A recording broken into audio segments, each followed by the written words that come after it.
Development दिखकर आएगा। अगर आपकी आवाज नहीं होगी तो याद रखिए कोई डेवलपमेंट नहीं होगा। महरौली से एक साहब को टिकट देने का ऐलान किया।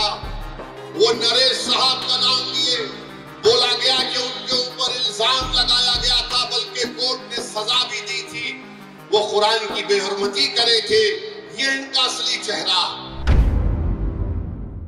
हमारे शोएब जामाई साहब बताए कि कचरे का कितना बड़ा मसला है, कितना बड़ा मसला है। और जब ये केजरीवाल मुख्यमंत्री बने तो पब्लिसिटी के लिए 1 रुपया खर्चा होता था। अब केजरीवाल के मुख्यमंत्री बनने के बाद 44 रुपये पब्लिसिटी पर खर्चा किए जाते। 44 रुपये। अपना घर बनाए, केजरीवाल ने अपना घर बनाया तो गवर्नमेंट के पैसों से महल बना लिया। अरे केजरीवाल, तुम यहां पर आकर देखते मुस्तफाबाद में लोग कैसी अपनी जिंदगी गुजारते हैं।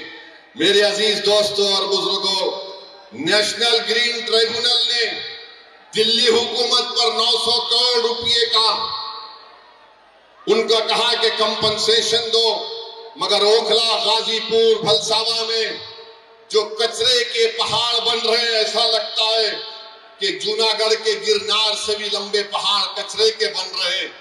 कोई पूछने वाला नहीं है क्या डेवलपमेंट हुआ दिल्ली में, वो कुछ दिखकर नहीं आता। आपकी आवाज जब होगी तो डेवलपमेंट दिखकर आएगा।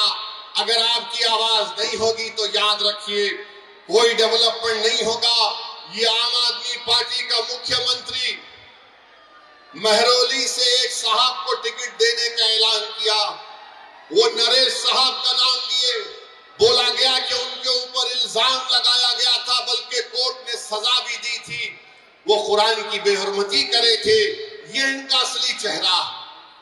आप जान लीजिए कि ईदगाह है पुरानी दिल्ली में, उसकी जमीन पर कब्जा हो गया। मैं जानता हूं 1 साल से केजरीवाल ने दिल्ली का वक्फ बोर्ड नहीं बनाया।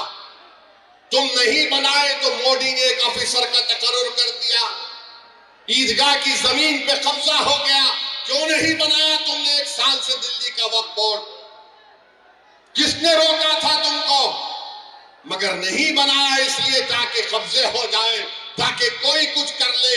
मेरे अजीज दोस्तों और बुजुर्गों, हम आपसे अपील कर रहे हैं कि मुत्तहदा तौर पर अपने वोट का इस्तेमाल करिए।